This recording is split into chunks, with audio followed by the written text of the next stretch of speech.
بسم اللہ الرحمن الرحیم۔ حج کا طریقہ۔ حج کا پہلا دن ہے 8 ذی الحج۔ حج کا احرام آپ جہاں مکہ مکرمہ میں ٹھہرے ہوئے ہیں، چاہے آپ منی میں ہیں، عزیزیہ میں ہیں، خالدیہ میں ہیں، مکہ مکرمہ میں ہیں، جہاں ہیں وہیں سے 8 ذی الحج کو آپ اپنے اپنے حج کا احرام باندھیں گے۔ اگر تو آپ پہلے سے حج قران کر رہے ہیں یا حج قران کر رہے ہیں تو پھر تو آپ پہلے سے احرام میں ہوں گے، آپ نے عمرے کے بعد احرام نہیں کھولا ہوگا، اور اگر حج افراد کرنے کے لیے آئے ہوئے ہیں تو پھر بھی آپ نے پہلے سے احرام میں ہوں گے۔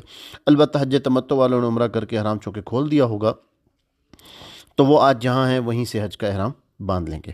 اور حج کا احرام باندھنے سے پہلے کرنے کے کام وہی ہیں جو عمرے کے طریقے میں پہلے میں عرض کر چکا ہوں، اسی طریقے سے غسل کر کے اور احرام باندھیں گے، احرام کے نفل پڑھیں گے، اور اگر غسل کرنے کا موقع نہ ہو تو صرف وضو کر لینا بھی کافی ہے۔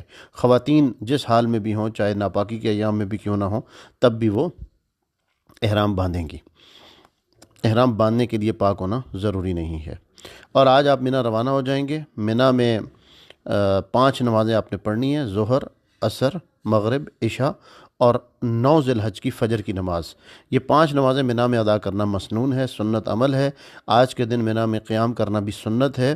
اگر کوئی آج کے دن منی نہ جا سکا کسی وجہ سے تو فرض یا واجب دونوں نہیں ہیں، لہٰذا اس کا حج تب بھی ہو جائے گا۔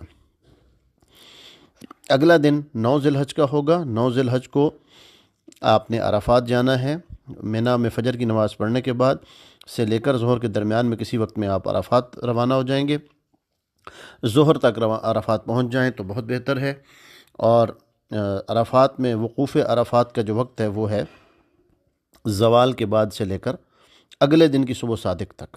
لیکن آپ کے لیے جو مسنون طریقہ ہے وہ یہ ہوگا کہ آپ زوال سے پہلے وہاں پہنچ جائیں، زوال کے بعد وہاں قیام کریں، اور عرفات کے قیام کے دوران آپ ظہر کی نماز اگر مسجد نمرہ میں پڑھیں تو وہاں کے امام کے پیچھے پڑھیں گے اور ظہر اور عصر اکٹھی پڑھیں گے۔ لیکن اگر آپ مسجد نمرہ میں نہیں پڑھتے، اپنے خیموں میں پڑھتے ہیں، جماعت سے پڑھتے ہیں یا اکیلے پڑھتے ہیں، دونوں صورتوں میں ظہر کے وقت میں پڑھیں گے اور عصر کی نماز عصر کے وقت میں پڑھیں گے۔ عرفات کے میدان میں دعا کی قبولیت کا وقت ہے، بہت زیادہ دعاؤں میں لگنے کی ضرورت ہے۔ زیادہ بہتر یہ ہے کہ کھڑے ہو کر تنہائی میں دعا مانگی جائے، خیموں سے باہر نکل کر مانگی جائے، مگر چونکہ گرمی شدید ہوگی جس کی وجہ سے اگر آپ کے لیے یہ مشکل ہو تو کوئی بات نہیں، خیموں کے اندر بھی آپ دعا مانگ سکتے ہیں، اور جتنی دیر توفیق ہو کھڑے ہو کے دعا مانگی جائے، اس کے بعد بیٹھ کر بھی دعا مانگی جا سکتی ہے۔ حضور اکرم صلی اللہ علیہ وسلم نے میدان عرفات میں 5 گھنٹے دعا مانگی ہے۔ خواتین یہاں پر بھی حیض کی حالت میں ہوں تب بھی رہیں گی، تب بھی ان کا حج چلتا رہے گا۔ وقوف عرفہ حج کا سب سے بڑا رکن ہے، سب سے بڑا فرض ہے، لہٰذا اس میں ٹھہرنا ضروری ہے، چاہے ناپاک ہوں یا پاک ہوں۔ غروب آفتاب کے بعد 9 ذی الحج کو غروب آفتاب کے بعد مغرب کی نماز پڑھے بغیر مزدلفہ روانہ ہو جائیں گے۔ مزدلفہ میں جا کر عشاء کے وقت میں پہلے مغرب کی نماز پڑھیں گے، پہلے مغرب کے فرض پڑھیں گے، پھر عشاء کے فرض پڑھیں گے، اس کے بعد مغرب کی سنتیں پڑھیں گے، پھر عشاء کی سنتیں اور وتر پڑھیں گے۔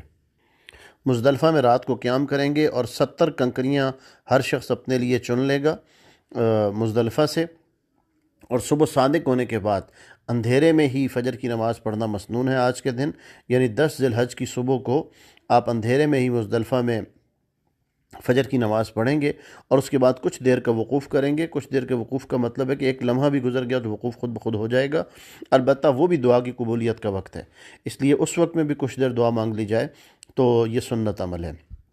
اس کے بعد آپ وہاں سے منی روانہ ہوں گے۔ آج 10 ذی الحج ہے، آج آپ کا بہت مصروفیت کا دن ہوگا۔ خواتین ناپاکی کے ایام میں ہوں تب بھی مزدلفہ میں قیام کریں گی، ان کا حج چلتا رہے گا۔ 10 ذی الحج کو سب سے پہلا کرنے کا کام یہ ہے کہ آپ مزدلفہ سے منی آ کر آج کے دن صرف بڑے شیطان کی رمی کریں گے، یعنی بڑے شیطان کو 7 کنکریاں ماریں گے۔ تینوں شیطانوں کو کنکریاں ماری جاتی ہیں، لیکن 10 ذی الحج کو صرف بڑے شیطان کو 7 کنکریاں ماریں گے۔ اور کنکریاں مارنے کے بعد آپ وہاں سے اس کے بعد کرنے کے جو کام ہیں، کنکری مارنے کے بعد کرنے کے جو کام ہیں وہ ہے قربانی کرنا اور پھر سر منڈوانا۔ اب اس میں امام ابو حنیفہ رحمۃ اللہ علیہ کے نزدیک ترتیب واجب ہے کہ آپ پہلے رمی کریں گے، دوسرے نمبر پہ قربانی کریں گے اور تیسرے نمبر پہ حلق کریں گے۔ ان کے نزدیک اگر اس ترتیب کو چھوڑ دیا گیا، اس ترتیب کو کے مطابق عمل نہ کیا گیا تو دم آ جائے گا، جبکہ احناف کے باقی ائمہ امام ابو یوسف اور امام محمد رحمۃ اللہ علیہ، اور اس طریقے سے باقی ائمہ اور ائمہ ثلاثہ تینوں کے تینوں، امام مالک، امام شافعی اور امام احمد بن حنبل، اس طریقے سے اور بہت سارے محدثین کے نزدیک آج کے دن ترتیب سنت ہے۔ اگر اس پر عمل کر لیا جائے تو بہتر، اگر ترتیب پر عمل نہ بھی کیا جائے تو ان کے نزدیک دم واجب نہیں ہوتا۔ 10 ذی الحج کی کنکریاں مارنے کا جو مسنون وقت ہے وہ طلوع آفتاب سے زوال تک ہے، لیکن زوال کے بعد بھی غروب آفتاب تک ماری جا سکتی ہیں، اور غروب آفتاب سے صبح صادق تک مردوں کے لیے رمی کرنا مکروہ ہے، خواتین کے لیے اس وقت میں بھی رمی کرنا مکروہ نہیں ہے، اور قربانی اس کے بعد کرنی ہے رمی کے بعد۔ اچھا، رمی کرنے کے بعد اگر آپ کی قربانی میں تاخیر ہے یا آپ نے خود قربانی نہیں کرنی اور اس کا انتظام کوئی اور کر رہا ہے، تو آپ وہاں سے سیدھا طواف زیارت کے لیے جانا چاہیں تو آپ مکہ مکرمہ جا کر طواف زیارت اور سعی بھی کر سکتے ہیں۔ جب آپ کی قربانی ہو جائے گی تو اس کے بعد آپ نے حلق کروا لینا ہے، حلق کرانے کے بعد آپ احرام کھول دیں گے اور آپ اپنے معمول کے کپڑوں میں آ جائیں گے۔ اپنے معمول کے کپڑے پہننے کے بعد اب آپ کے ذمے آج کے دن کے جو زیادہ مصروفیت کے کام تھے وہ پورے ہو چکے۔ رمی بھی آپ نے کر لی، قربانی بھی آپ نے کر لی، اور حلق بھی آپ نے کروا لیا۔ طواف زیارت اگر آپ نے حلق کروانے سے پہلے کیا تھا تو آپ نے احرام کی حالت میں کر لیا ہوگا، اور اگر آپ نے اس وقت نہیں کیا تھا تو اب آپ اگر حلق کرا چکے ہیں اور احرام کھول دیا ہے، کپڑے پہن لیے ہیں، تو وہ اپنے کپڑوں میں بھی جا کر آپ طواف زیارت کر سکتے ہیں۔ اگر طواف زیارت احرام کی حالت میں کریں گے تو اس صورت میں ضروری ہوگا کہ مرد حضرات رمل بھی کریں پہلے 3 چکروں میں، یعنی تیز تیز چلنے کا کام جو طواف میں کرنا ہے وہ بھی کریں گے، اور اجتباء بھی کریں گے، یعنی اپنا دایاں کندھا ننگا کریں گے۔ اور اگر کپڑوں میں کر رہے ہیں، آپ پہلے ہی قربانی کر کے حلق کرا چکے ہیں اور احرام کھول کے کپڑے پہن چکے ہیں، تو پھر رمل بھی نہیں ہے اور اجتباء بھی نہیں ہے۔ خواتین حیض کی حالت میں ہوں تب بھی ناپاکی کے ایام میں بھی وہ شیطان کو کنکریاں ماریں گی۔ قربانی اگر ان کی ہو گئی تو وہ کر لیں گی، اور اپنے بال کاٹ کے وہ بھی احرام کی پابندیوں سے آزاد ہو جائیں گی، اور صرف طواف زیارت ان کے ذمہ باقی رہ جائے گا۔ اگر پاکی کے ایام میں ہیں تو جا کے طواف زیارت اسی طرح کر سکتی ہیں جیسے میں طریقہ پہلے بیان کر چکا، اور اگر ناپاکی کے ایام میں ہیں تو اپنی قیام گاہ میں ٹھہریں گی، مینا میں ٹھہرنا چاہیں خیموں میں تو وہاں ٹھہریں گی، اور اگر اپنے کسی اور جگہ ان کی بلڈنگ ہے وہاں ٹھہرنا چاہیں تو وہاں ٹھہریں گی۔ اس وقت تک وہ طواف زیارت نہیں کریں گی جب تک کہ وہ پاک نہیں ہو جاتی۔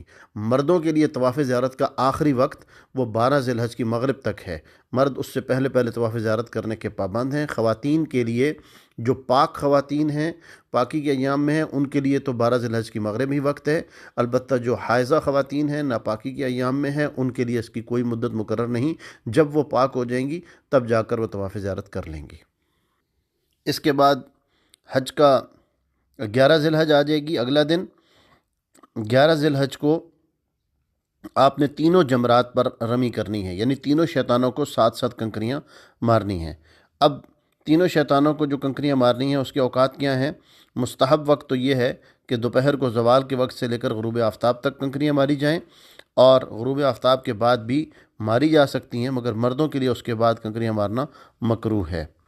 11 ذی الحج کو آپ نے صرف یہ ایک کام ہی کرنا ہے، کنکریاں مارنے کا۔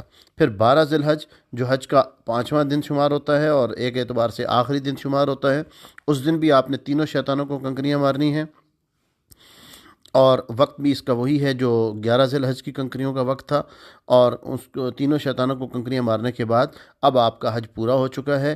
اگر آپ مینا سے نکل آئے آج کے دن میں تو اب آپ کا حج پورا ہو گیا ہے۔